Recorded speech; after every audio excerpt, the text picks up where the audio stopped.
انسانوں سے کلام کرتے ہیں اپنے نبی کے ذریعے، اس کو حدیث قدسی کہتے ہیں، جس میں اللہ تعالیٰ ڈائریکٹ فرماتے ہیں۔ تو صحیح بخاری میں ایک حدیث قدسی آتی ہے جس میں یہ فرمایا گیا ہے کہ اے میرے بندو، تمام کے تمام انسان جتنے بھی دنیا میں ہیں، جتنے بھی دنیا میں ہیں، 8 ارب انسان موجود ہیں دنیا میں اس وقت اپروکسیمیٹ، اور جتنے آدم علیہ السلام سے لے کے قیامت تک انسان آنے والے ہیں، کتنے انسان ہو سکتے ہیں آپ اس کا اندازہ آپ لگا سکتے ہیں۔ یہ سب کے سب تم میں سے جو سب سے زیادہ نیک ہو، پرہیزگار ہو، متقی ہو، اللہ تعالیٰ کا فرمانبردار ہو، اس کی طرح ہو جاؤ سارے انسان، سارے انسان ایسے ہی ہو جاؤ جو تم میں سے جو بیسٹ ہے، جو سب سے زیادہ متقی ہے، جو سب سے زیادہ پرہیزگار ہے، تم سب کے سب اس کی طرح ہو جاؤ، تو بھی اللہ کی سلطنت میں ذرا سا رتی بھر بھی اضافہ نہیں کر سکتے۔ اللہ تعالیٰ کی بادشاہی میں رتی بھر بھی اضافہ تم نہیں کر سکتے۔ ایسا نہیں ہے کہ تم عبادت کرو گے تو اس کی بادشاہی یا اس کی جو سلطنت ہے اس کے اندر اضافہ ہو جائے گا۔ اسی حدیث میں اللہ تعالیٰ نے بات کا دوسرا رخ بھی انسانوں کو بتایا ہے۔ اگر تم سب کے سب انسان، اور اس میں اللہ تعالیٰ نے جنات کو بھی انکلوڈ کیا ہے، اس میں بھی جنات کو بھی انکلوڈ کیا تھا کہ تمام کے تمام انسان اور تمام کے تمام جن جتنے بھی موجود ہیں، سب کے سب اپنے میں سے جو سب سے زیادہ اللہ تعالیٰ کا نافرمان ہے، اللہ تعالیٰ کا باغی ہے، جو فاسق ہے، اس کی طرح ہو جاؤ۔ یعنی سب کے سب اللہ تعالیٰ کے باغی ہو جاؤ۔ اللہ تعالیٰ کے باغیوں میں سب سے زیادہ باغی کون؟ جو خود اللہ تعالیٰ کو گالی دے، جو اللہ تعالیٰ کا سب سے بڑا دشمن ہو۔ تم سب انسان اس کی طرح ہو جاؤ، تو بھی اللہ تعالیٰ کی سلطنت سے کچھ چیز تم کم نہیں کر سکتے، نہ کچھ اضافہ کر سکتے ہو، نہ ہی کچھ کم کر سکتے ہو۔ تو اس ایک حدیث ہی ہمارے لیے کافی ہے کہ اللہ تعالیٰ کتنا بے نیاز ہے انسانوں سے۔ اور یہ جو آیت 77 ہمارے سامنے ہے، یہ ایک اللہ تعالیٰ کی رحمت اس میں بتائی گئی ہے۔ یہاں کہیں بھی پوری آیت میں رحمت کا ورڈ یوز نہیں ہوا ہے، لیکن آپ اس آیت کو پڑھیں تو اللہ تعالیٰ نے کتنی رحمت اور شفقت انسانوں پہ کی ہے، کتنی پیار سے اللہ کے رسول صلی اللہ علیہ وسلم کے ذریعے یہ بات ہم تک پہنچائی ہے کہ میرے رب کو تمہاری کیا ضرورت پڑی ہے اگر تم اس کو نہ پکارو۔ یعنی یہ اللہ تعالیٰ کی رحمت ہی ہے کہ اس نے تم میں پیغمبر بھی بھیجے اور تمہیں سیدھا راستہ بھی بتایا، اور تمہیں بتایا بھی کہ اللہ کے ساتھ کسی کو شریک نہیں کرنا، صرف اللہ تعالیٰ کو پکارنا، مدد صرف اللہ تعالیٰ سے مانگنا۔ یہ تمہیں بتایا تمہارے اپنے بھلے کے لیے۔ یہ اللہ تعالیٰ کی رحمت ہے آپ کے اوپر۔ اگر اللہ تعالیٰ نہ بتاتا تو کیا ہے؟ اللہ تعالیٰ کو پتا ہے، اللہ تعالیٰ تمہیں نہیں دیکھنا چاہتا ہے کہ سارے انسان جہنم میں چلے جائیں۔ اللہ تعالیٰ نہیں چاہتا۔ اللہ تعالیٰ تو چاہتا ہے کہ سب کے سب جنت میں چلے جائیں، سب اس کے فرمانبردار بندے بن کر رہیں۔ تو اللہ تعالیٰ کی رحمت کا بھی اظہار ہے اس آیت میں، کہ اللہ تعالیٰ نہیں چاہتا کہ تم جہنم میں جاؤ، اس لیے اللہ تعالیٰ اپنے نبی کے ذریعے یہ بات ہم تک پہنچا رہا ہے کہ ام، اللہ تعالیٰ کو تمہاری کوئی ضرورت نہیں ہے، تمہیں خود اس کی ضرورت ہے۔ تو یہ بات ہمیں اپنے اوپر بھی اپلائی کرنی چاہیے کہ جو دعائیں نہیں مانگتا اللہ تعالیٰ اس سے ناراض ہو جاتا ہے۔ صحیح حدیث موجود ہے، اللہ کے رسول کی صحیح حدیث موجود ہے۔ اور اللہ تعالیٰ سے زیادہ سے زیادہ دعائیں مانگنی چاہیے۔ جو دعا مانگتا ہے اللہ تعالیٰ اس سے خوش ہوتا ہے۔ کوئی دعا تمہاری ریجیکٹ نہیں ہوتی، کوئی دعا تمہاری رد نہیں کی جاتی اس کے دربار سے۔ تو پھر کیوں اس کے آگے ہاتھ نہیں پھیلاتے؟ وہ ایک دعا تمہاری ریجیکٹ نہیں کرتا، وہ یہ نہیں کہتا میں تجھے بندے یہ نہیں دوں گا، وہ ساری دعا قبول کرتا ہے۔ اسلام میں دعا کا نو کا آپشن نہیں ہے، اللہ تعالیٰ کے یہاں نو کا آپشن نہیں ہے۔ جو بندہ اللہ تعالیٰ سے مانگتا ہے اللہ تعالیٰ اسے یقیناً دیتا ہے، یقیناً دیتا ہے۔ جو بندہ اللہ تعالیٰ سے مانگتا ہے۔ آپ اللہ کو چھوڑ کر کسی اور کے پاس کیوں جاتے ہیں؟ کیا کوئی دربار اللہ تعالیٰ کے دربار سے بڑا ہے؟ کیا کوئی اللہ تعالیٰ سے بڑا ہے؟ کیا کسی کے جو خزانے ہیں وہ اللہ تعالیٰ کے خزانوں سے زیادہ ہیں؟ جب نہیں ہیں تو ہم اللہ کو چھوڑ کر کسی اور کے در پہ کیوں جائیں؟ ہم کسی اور کے آگے کیوں ہاتھ پھیلائیں؟ یہ اللہ تعالیٰ ہماری بھلائی کے لیے یہ بات کہہ رہا ہے، ہماری بھلائی کے لیے۔ تو ہمیں صرف اللہ تعالیٰ سے مدد مانگنی، صرف اللہ تعالیٰ سے۔ تو ان کافروں کو اللہ تعالیٰ جواب دے رہے ہیں کہ جو اتنی نشانیاں دیکھنے کے بعد بھی، رحمان کے بندوں کی خوبیاں دیکھنے کے بعد بھی، ان کی زندگیوں میں آئے ہوئے انقلاب کو دیکھنے کے بعد بھی، کہ ابھی اللہ کے رسول صلی اللہ علیہ وسلم پہ ایمان لانے سے پہلے ان کی زندگی کیسی تھی، بالکل اپوزٹ، دور جاہلیت تھا۔ لیکن جیسے یہ ایمان میں داخل ہوئے، اسلام لے کر آئے، اللہ کے رسول صلی اللہ علیہ وسلم کی دعوت پہ لبیک کیا، اس کے بعد ان کی زندگی میں انقلاب آ گیا۔ یہ پورے معاشرے سے الگ نمایاں یہ شخصیت یہ نظر آنے لگے، یہ خوبیاں ہیں ان کے اندر۔ تو ایک نشانی کے طور پہ اللہ تعالیٰ نے یہ مشرکین مکہ کے سامنے یہ بات پیش کی ہے۔ اسی لیے بات کے آخر میں نشانیاں بتا کر اللہ تعالیٰ نے ان کو پھر بتایا ہے کہ اب بھی تم اپنے شرک سے باز آ جاؤ اور اللہ کے رسول صلی اللہ علیہ وسلم کی دعوت پر ایمان لے آؤ، اور یہ تمہارے اپنے ہی بھلے کے لیے ہے، ادروائز آپ جہنم میں جائیں گے، جہاں کا عذاب ہے وہ بڑا ہی سخت ہے۔ اسی لیے آگے بھی آیت میں اسی جہنم کا ذکر یہاں اللہ تعالیٰ نے کیا ہے۔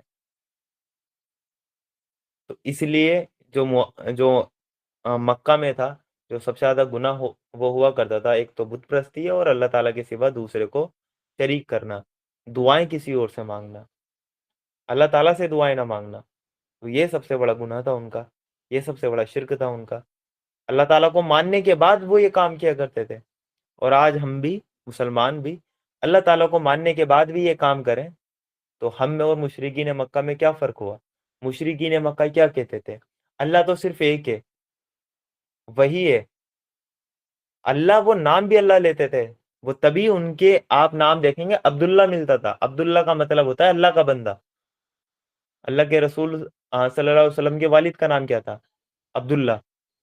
عبد المطلب دادا کا نام عبدل، اللہ کا بندہ۔ تو یہ دیکھیں،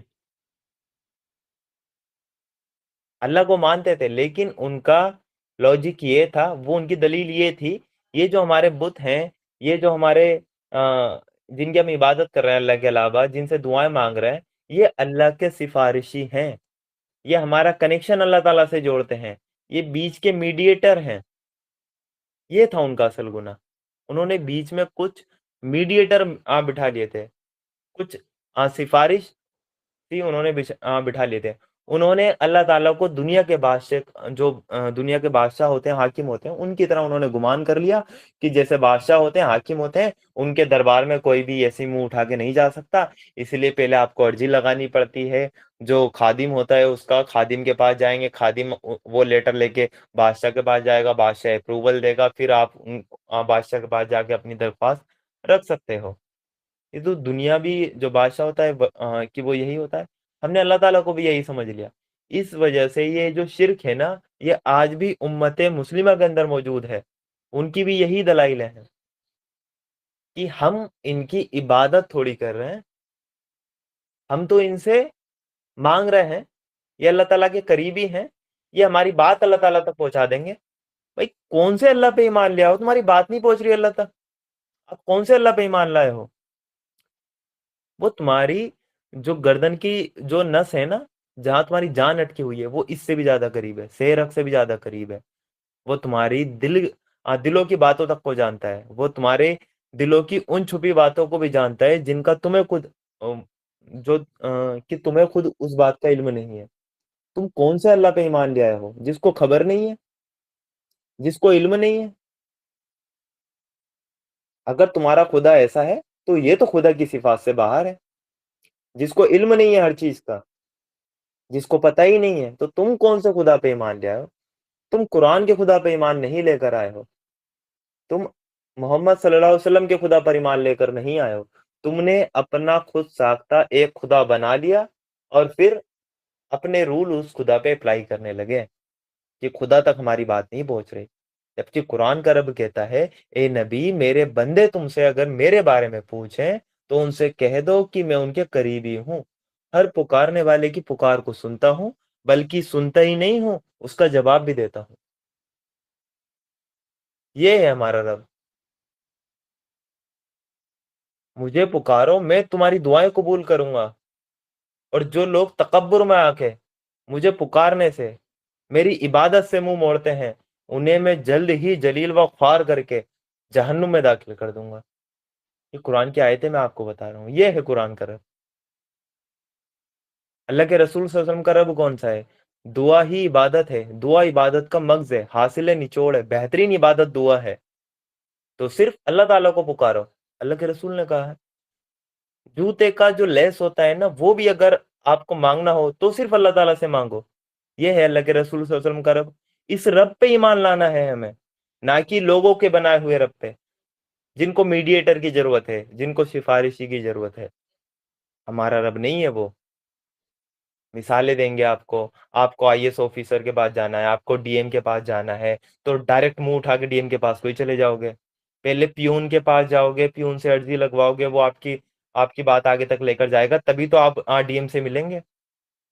ہاں تو بھائی ٹھیک ہے، تو پھر ہم کیا کریں اس کا؟ کیا یہ مثال اللہ تعالیٰ پہ آپ چسپا کرو گے؟ ڈی ایم کو کوئی خبر نہیں ہے باہر کون ہے،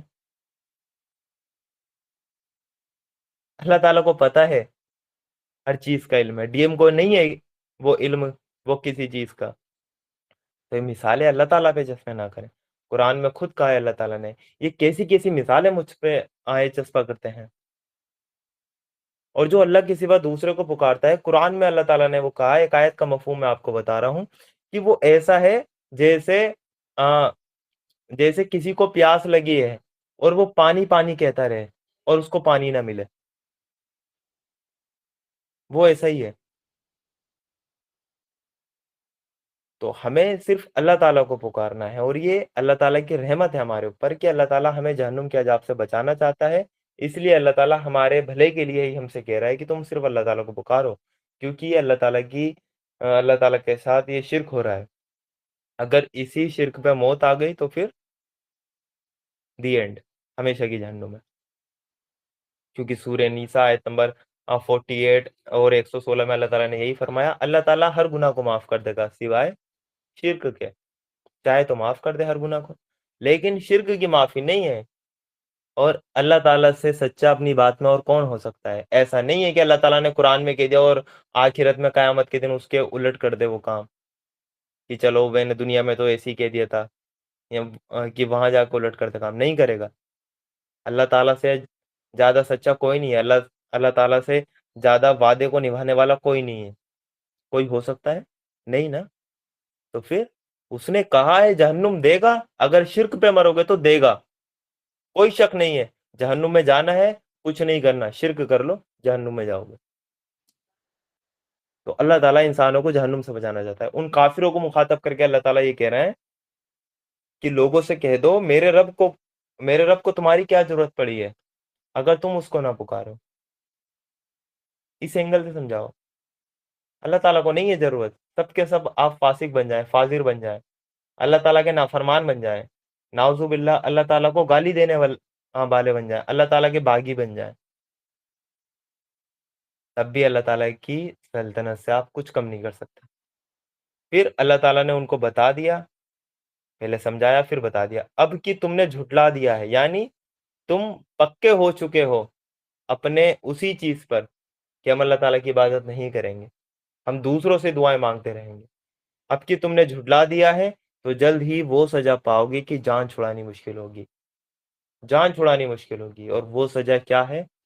وہ آگ ہے، جہنم کی دہکتی ہوئی آگ، جس کا بچھونا آگ ہے، جس کا اوڑھنا آگ ہے۔ اور اس آگ میں صرف ایک ڈبکی لگا دینے سے انسان اپنے سارے عیش و آرام بھول جائے گا جو اس نے دنیا میں گزارے ہیں۔ وہ کل ہی حدیث آپ کے سامنے وہ رکھی تھی، صحیح مسلم کی، ایک ڈبکی لگانے سے تو جان چھڑانی مشکل ہوگی۔ ایسا نہیں ہے کہ وہاں بچ جاؤ گے،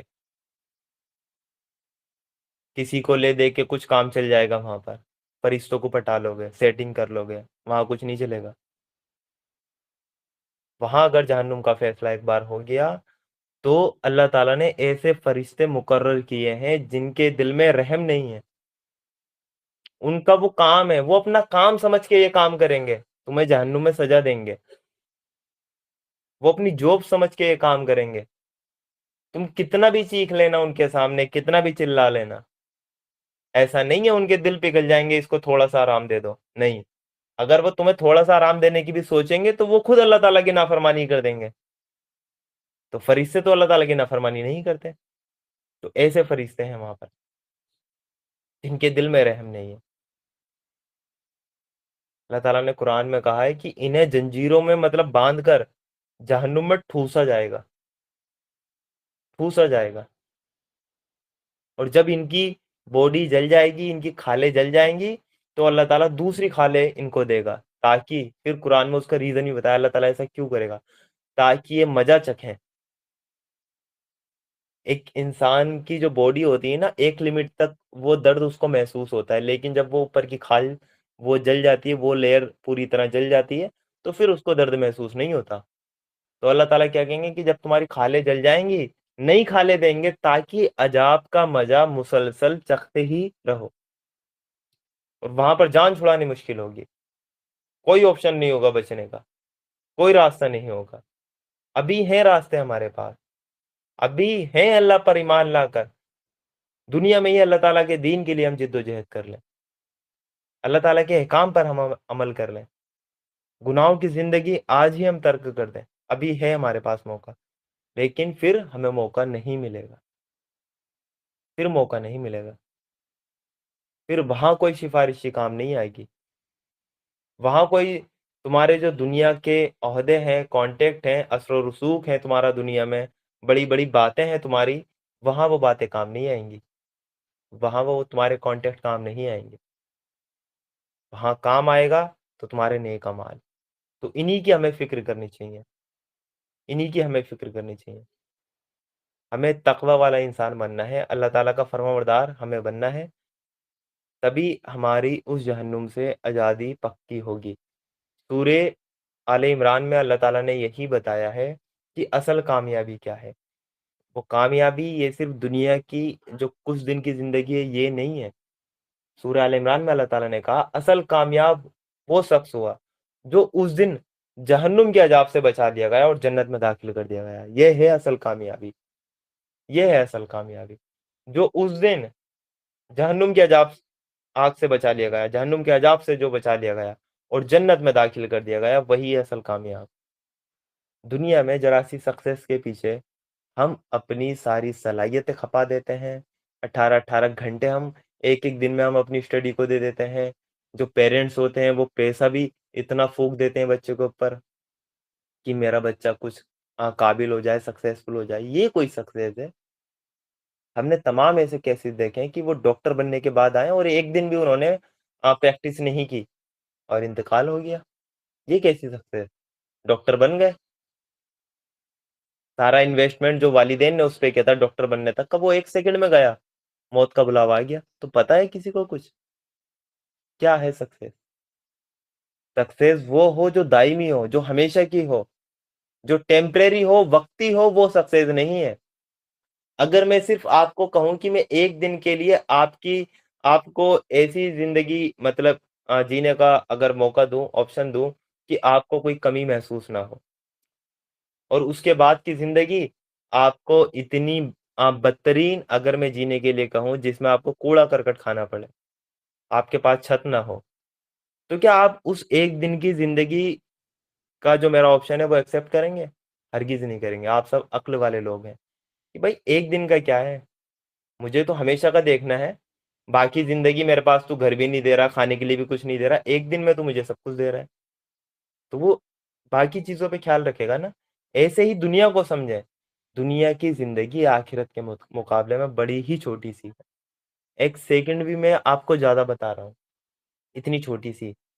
تو اس کو ترجیح نہ دے کر ہم آخرت کو ترجیح دے لیں، ہم اس آگ سے بچ جائیں، ہم کامیاب ہو جائیں، اصل سکسیس ہمیں مل جائے، جس کو اللہ تعالیٰ نے کامیابی کہا ہے وہ کامیابی ہمیں حاصل ہو جائے کہ جو اس دن جہنم کی آگ سے بچا لیا گیا اور جنت میں داخل کر دیا گیا.